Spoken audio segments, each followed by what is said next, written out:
Hi everyone, it's Michelle and Stephen from Livewise project. So we're back again today. We wanted to follow on from yesterday's video where we touched a little bit on mindset. So we really wanted to talk about mindset and why it's such an important component that it's often overlooked when we come to thinking about and talking about health and wellness. And often it's not just overlooked, but when it is addressed, there are a lot of misconceptions surrounding that. So that's the topic for today's live. And we also then were looking at, well, how a shift in thinking can then lead to beginning to make changes in your life that are sustainable. So Steve's just going to talk a little bit about definitions of mindset. Yeah, some of the misconceptions out there are that mindset is essentially about thinking positive thoughts, saying affirmations, using willpower, and in some cases dissecting every bit of your past to unlock some secret that's hidden there. In reality, mindset is essentially about one thing, and that's redefinition.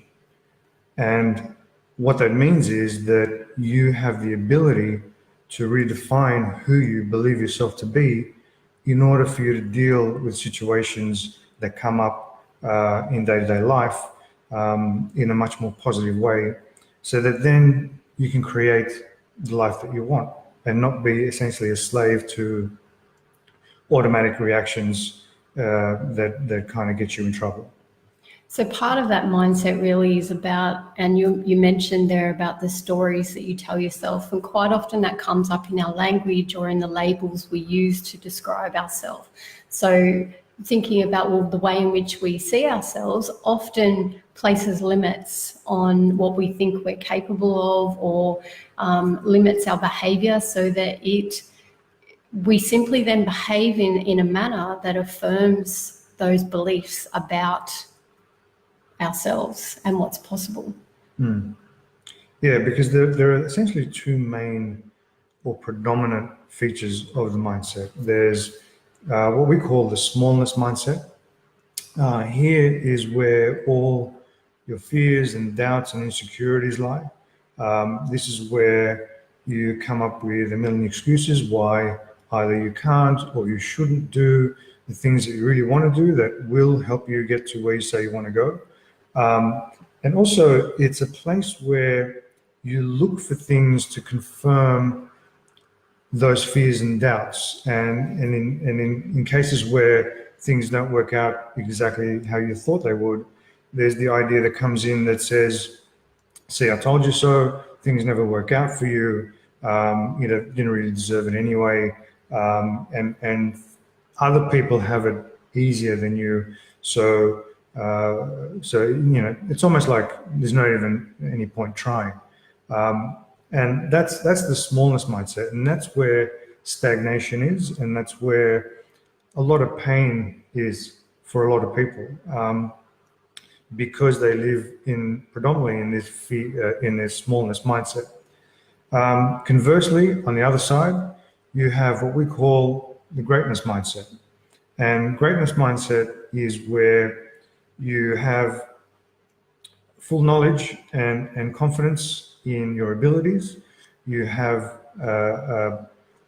you understand that things can go wrong, but because of your previous experiences, you can get through it. And it's where you see greatness mindset is where you see everything as an opportunity for growth, for expansion, and for personal evolution. Well, we don't get trapped then. I think quite often we get trapped in a smallness mindset, and it ends up being this self-fulfilling prophecy. Yeah. Because as soon as we start to do something, we then come up with excuses to justify why it's okay, we can just stop, or we can take a step back, or I'll start again in a few days, or whatever it might be. Whereas when we completely own our behaviors and our experiences, we're in a position where we don't get an out in one sense. So sometimes a smallness mindset gives us an out because it does give us those excuses, and it puts us in a position where we have to take full responsibility for our thoughts, for our actions, for our behavior.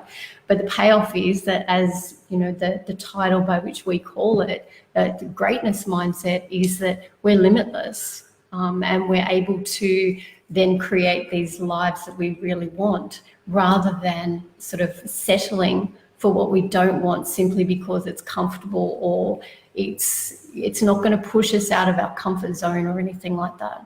So did you want to give an example of where you've kind of shifted from that smallness to greatness mindset? Yeah, the example is a personal one. Many years ago, I defined myself as an introvert, and doing public speaking, doing videos like this, doing podcasts, anything where I exposed myself to a large group of people was a terrifying thought, and something that I wouldn't even entertain at the time. However, I had a vision of myself being able to impact a lot of people, as many people as I can, through my own experiences and knowledge, and how I've gone through and overcome a lot of different painful experiences, both physically and emotionally. And the definition I had of myself as an introvert didn't align with my vision. So I had a choice. I either dropped the vision and basically gave up on it, or I redefined myself. And I chose to redefine myself because the vision that I had and the purpose that I felt to achieve this vision was too important.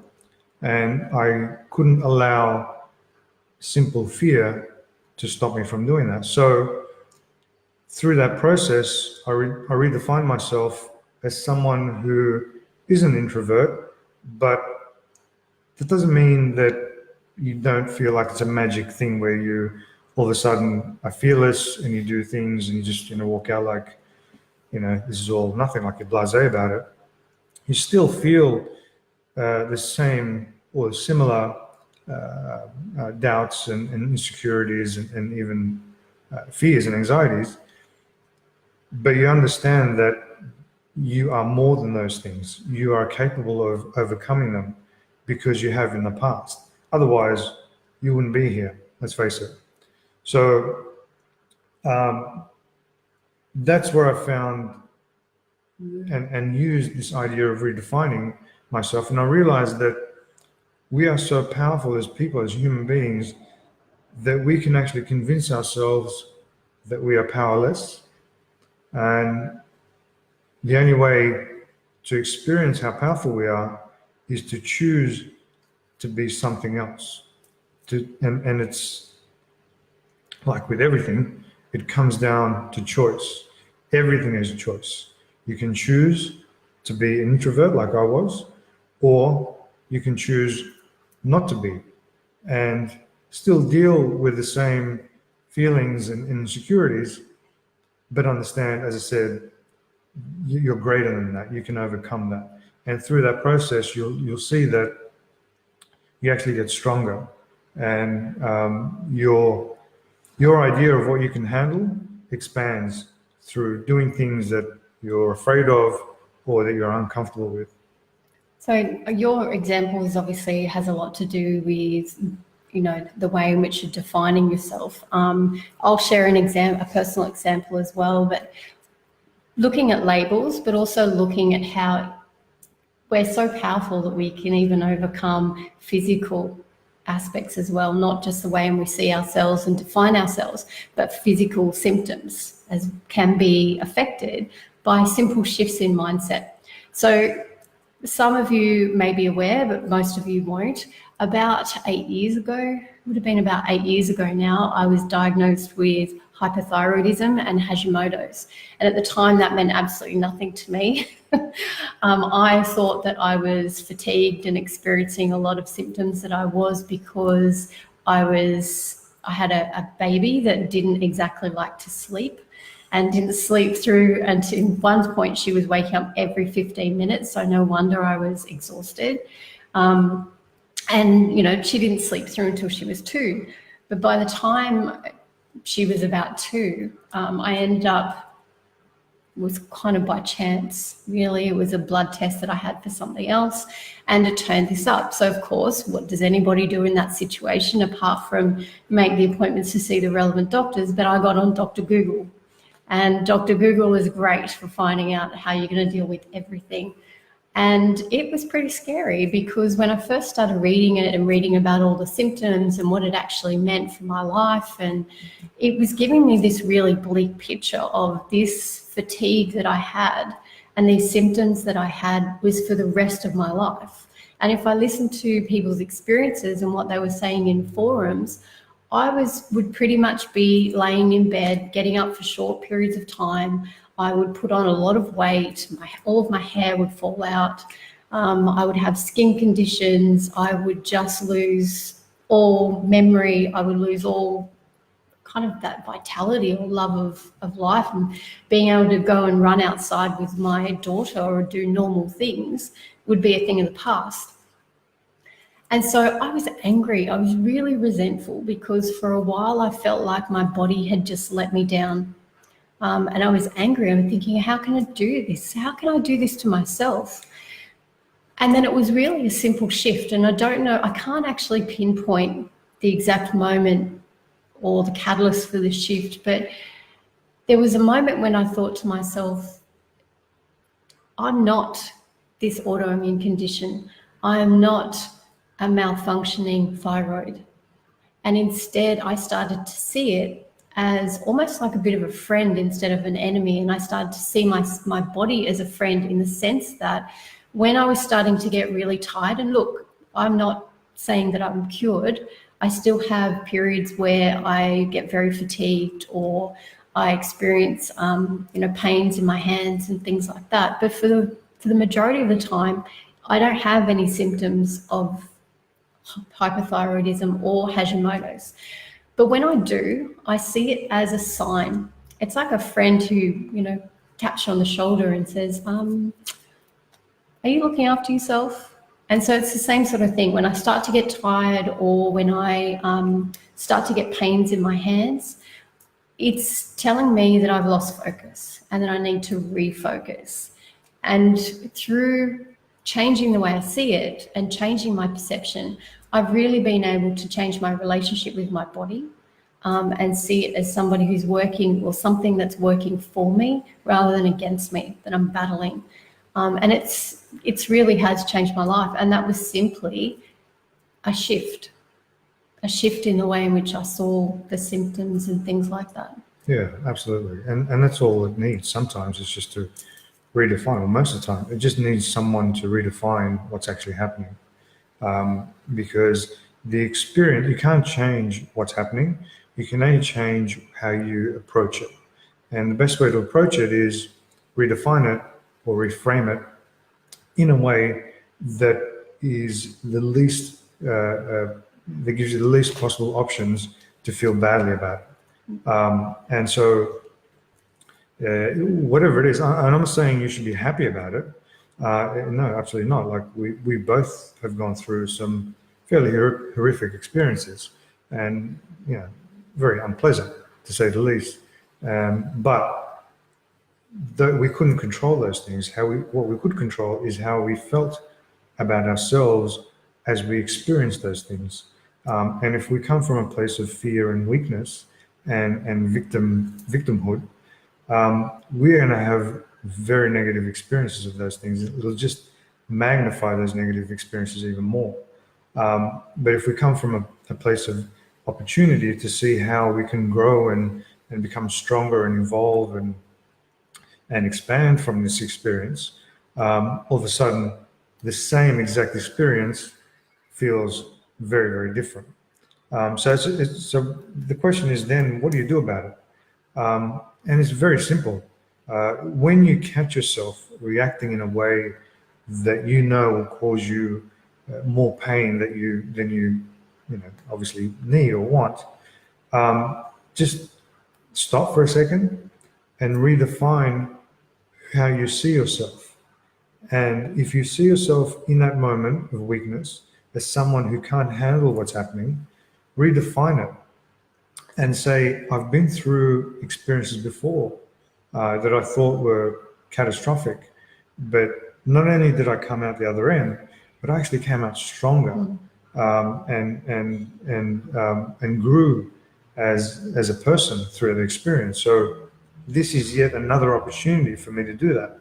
And just that simple mind shift can have an amazing effect on how you experience life, which is essentially what we're here to do. We're here to experience things. We can't control what happens externally, but we can always control how we react to it and how we see ourselves through those experiences in relation to those experiences.